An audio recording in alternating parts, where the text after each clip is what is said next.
What's wrong with this picture? A group of nuns are bowing and kissing the hand of Pope Leo XIV. Catholics and even non-Catholics may see this as respect for the office of the papacy in line with Catholic tradition, but there is something very wrong about this. There is no scripture that condones such a tradition. We actually find the opposite: rejection of any kind of homage directed toward anyone other than God. One example is Peter. And this is great because Peter is viewed in Catholicism as the first pope. So I'm about to kill two birds with one stone here.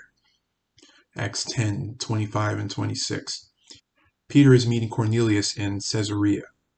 It says, as Peter was coming in, Cornelius met him and fell down at his feet and worshipped him. But Peter lifted him up, saying, stand up. I myself am also a man. So if he is refusing such treatment, why are we calling him a pope? And why are his so-called successors permitted to have such a tradition? A few chapters later, the same thing happened to Paul and Barnabas in Lystra in Acts 14. Here's Acts 14:8 through 16. And in Lystra, a certain man without strength in his feet was sitting, a cripple from his mother's womb, who had never walked.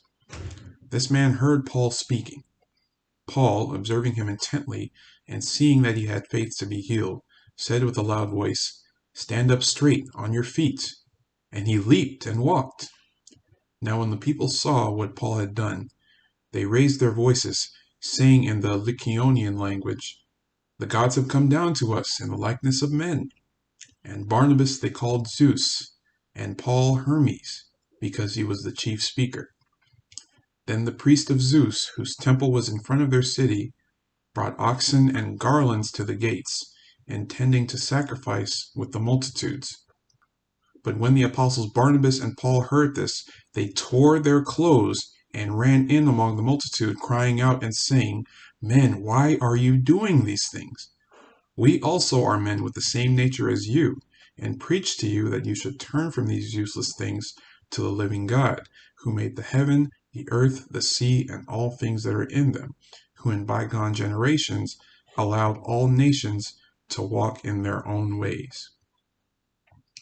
Of course, there's a story of Nebuchadnezzar in Daniel 3, who commanded everyone to bow down and worship his golden statue, but Shadrach, Meshach, and Abednego refused.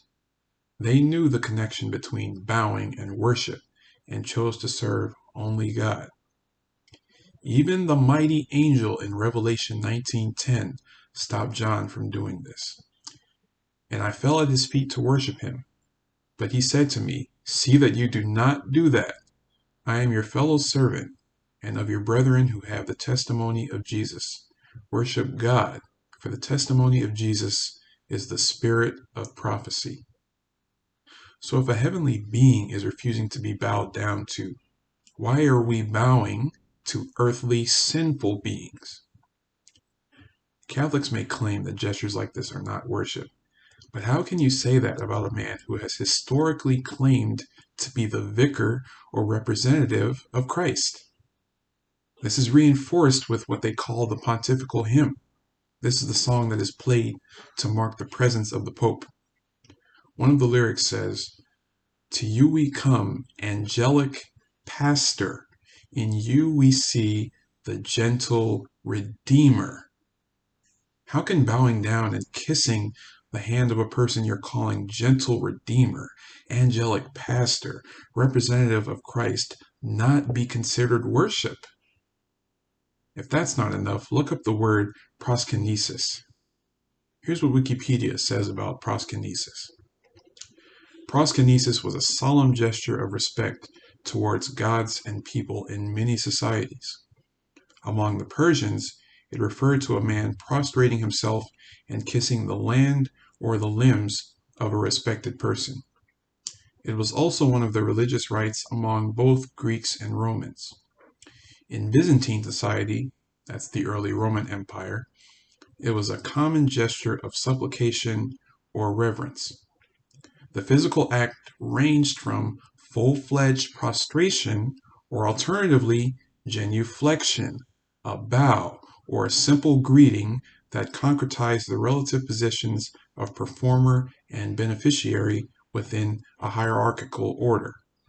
The article also says, according to Herodotus in his histories, a person of equal rank received a kiss on the lips, someone of a slightly lower rank gave a kiss on the cheek, and someone of a very inferior social standing had to completely bow down to the other person before them.